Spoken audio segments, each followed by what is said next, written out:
a lot of the products we've been talking about recently are just little simple items that we can add to our home kit, first aid kit, a vehicle kit that don't cost a lot of money, but can make a big impact on the patient care that we're providing to our loved ones, friends, family, bystanders, things like that. So this is an instant hot pack.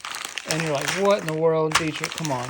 But seriously, like, we're talking about pain control. This is a nice addition. Someone has a sprain, they have a fracture, they're injured in some way, we can put a cold pack directly on the site, and that's going to go a long way for pain management before we can get us some pain medicine by EMS or the ER or something like that. So instant ice pack, you pop it open, apply it. I would probably put a barrier in between the ice pack and the skin just so it doesn't cause too much problems there, getting too cold.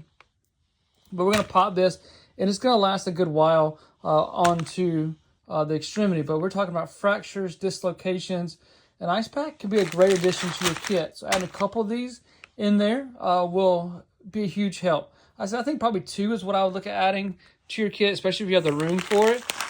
For a vehicle kit, sports injuries, things like that. This is a great addition. Thank you guys. I'll put a link down below to purchase this product directly from Medical Gear Outfitters.